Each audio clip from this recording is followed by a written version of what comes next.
Hi, I'm Laura. I live in Oklahoma and bring you content from around the Sooner State. On this episode, I take you to the National Cowboy and Western Heritage Museum in Oklahoma City.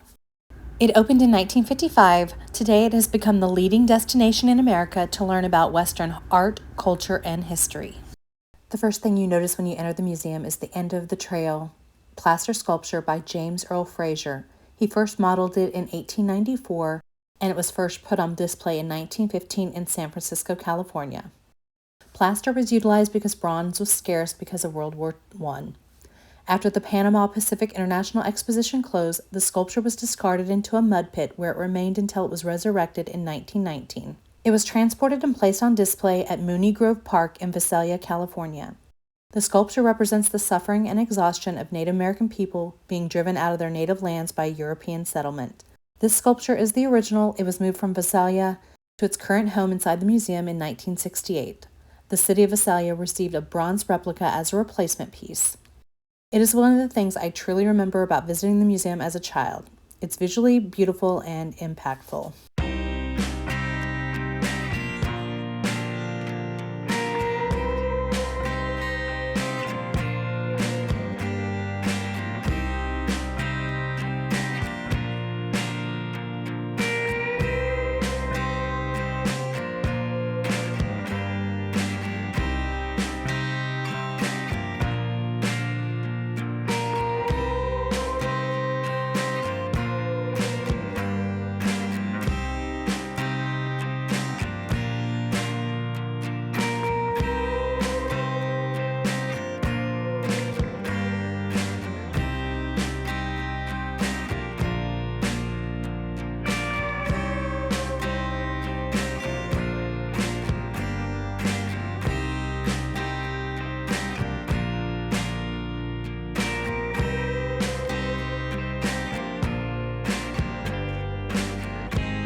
Bull Tornado.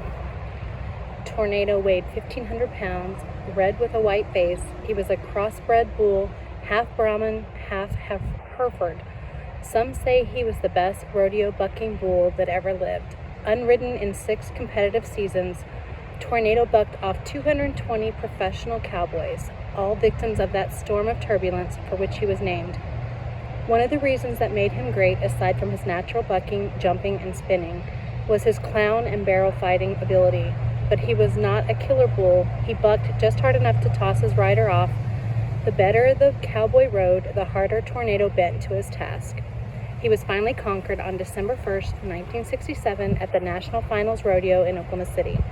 The mighty Little Freckles Brown of Soper, Oklahoma, mastered Tornado for 8 seconds in a never-to-be-forgotten ride that inevitably etched in the annals of pro rodeo. A few years later, stock contractor Jim Shoulders retired his bull to a well-deserved rest in a lush pasture on his J. Lazy S. Ranch at Henrietta. Tornado died 1972 of old age. He was 15 and is buried here in the shade.